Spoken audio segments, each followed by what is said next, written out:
When one man, for whatever reason, has the opportunity to lead an extraordinary life, he has no right to keep it to himself. So spoke Jacques Cousteau, adventurer, researcher, conservationalist, and a man who taught us to fall in love with learning, especially about our world. His big projects and conservation efforts are famous, but what were some of the lesser-known secrets to this extraordinary man's life? Today, I'm your guide, Nostalgic Nick, with these answers and more. If you dig our deep dive, satiate your curiosity and hit that like button and subscribe. Click the bell for notifications about new videos. But without another moment's delay, let's set off. Ours is an evolving Earth, and its history, always in a state of becoming, reveals ever new mysteries.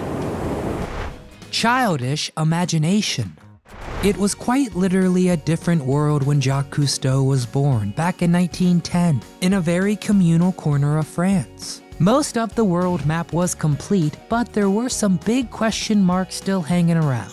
By the age of 4, he loved swimming. Lakes and pools were his playground, and he'd hold his breath as long as he could to keep exploring. Cousteau grew up with relatively poor health, but he always had a wild spirit. Sent off to boarding school after smashing a window, the boy bought a camera and took it apart to learn how it worked. Fresh out of high school, he joined the French Navy to become a naval aviator and was commissioned as a second lieutenant and spent 2 years at sea. Captain Cousteau now sails south to make an extensive underwater survey of the Antarctic. Dreams smashed and rebuilt. Piloting wasn't an option for long. The story goes Cousteau was driving his dad's Samson sports car to a wedding when all of a sudden the headlights went out, and in the darkness Cousteau crashed very badly with dozens of broken bones and fractures in his arms. He couldn't keep up with his aviation training, and doctors even considered amputating the badly broken limbs. Cousteau took up swimming for physical therapy. With a pair of homemade goggles, he even splashed around in the ocean. And as the realization settled that he would no longer be able to fly, he set his sights down to explore the depths of the magnificent ocean. We would need the whole arsenal of Calypso's diving gear to probe the mystery of this deep blue cavern. World at war. World War II was both a defining time for Cousteau's life and technological advances. Cousteau was a decorated war hero with the French Resistance, earning the prestigious Legion of Honor. And between all this, he found time to tinker with that pesky needing oxygen underwater thing. So he worked with inventor and engineer Emil Guénin, tinkering with snorkel hoses, bodysuits, and breathing tools. The military was all about his new invention called a self-contained underwater oxygen breathing apparatus, or better known as scuba. With this equipment, they will remain like fish in the unfriendly element for almost an hour. Important inventions.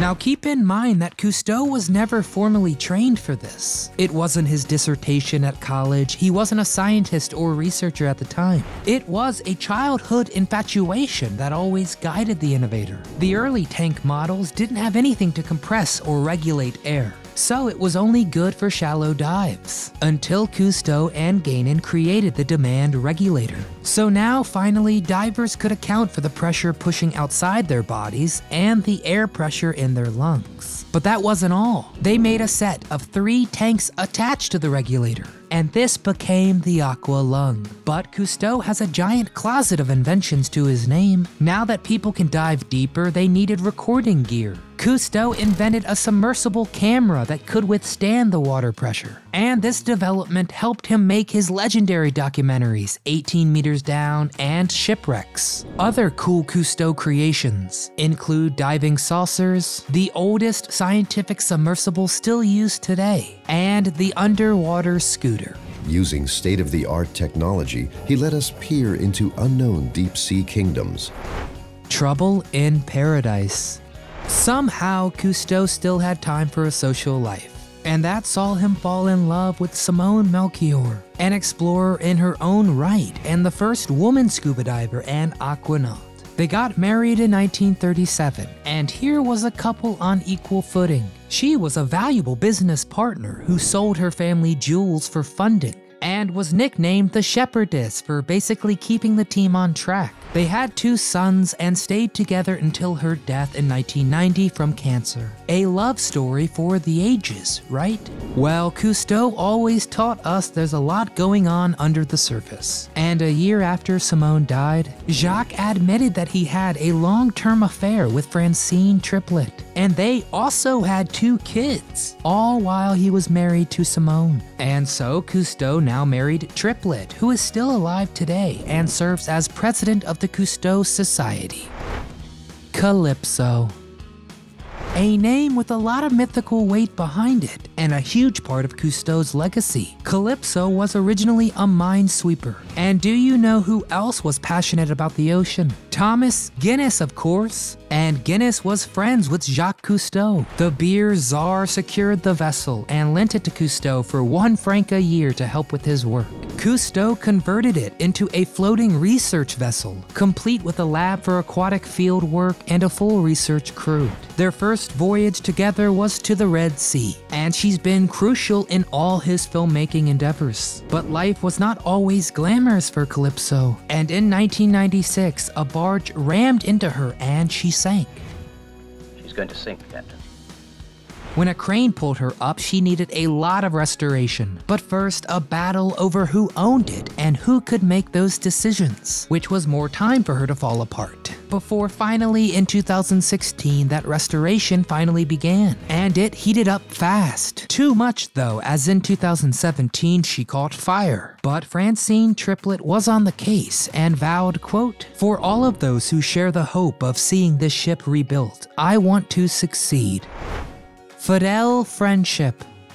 Showing off the world's beauty meant going around the world, even to Cuba, to learn about their lobster management program. It was 1985 and his team hosted none other than Fidel Castro on their ship. Turns out not even world leaders were immune to that Cousteau charm. Castro really liked Cousteau, and this inspired Fidel to let Cousteau liberate 80 political prisoners. On top of that, he and his crew became the first non-Cubans to pass through Guantanamo Bay since the Cuban Missile Crisis.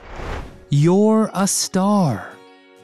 Lucky for us, Cousteau made it very easy to hear about his infectious sense of wonder in his own words. Cycle that sustains all creatures, from anchovies to sharks to giant whales, throughout the open. And he's got quite the camera presence. Proof? Well, he has as many Oscars as Meryl Streep. His first win was for The Silent World, and was acknowledged for The Golden Fish and at the Cannes Film Festival, the only documentary to get such an honor until 2004. And you gotta check out World Without Sun, another fantastic award winner. But that's just the tip of the iceberg. The man has 120 documentaries and 50 books to his name. The undersea world of Jacques Cousteau is probably the best example of him wanting to teach us about the ocean.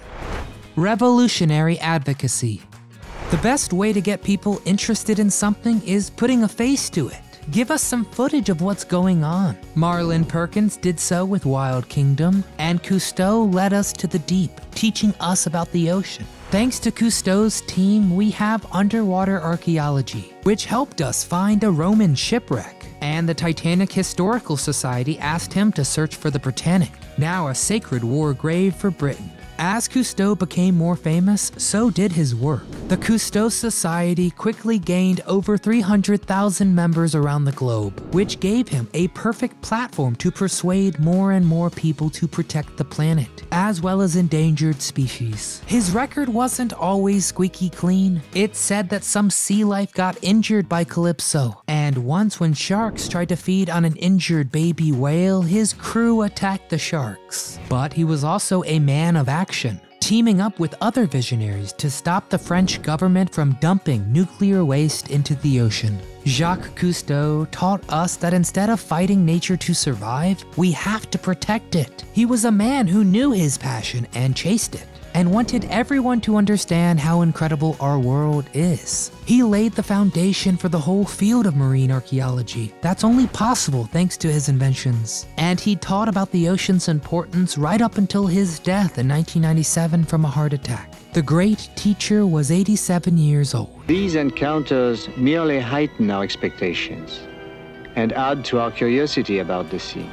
So now it's your turn. Do you remember learning about the ocean from Jacques Cousteau? Have you ever seen any of his documentaries or grow up watching any of the 9 seasons of the undersea world of Jacques Cousteau? Please share your fondest memories in the comments below. We read them all. And in the spirit of deep sea research, we're gonna keep deep diving too into our favorite heroes from the past. So be sure to hit that like button and subscribe. Who should we uncover next? Give us your suggestions. And from all of us here at Do You Remember, we want to thank you for watching.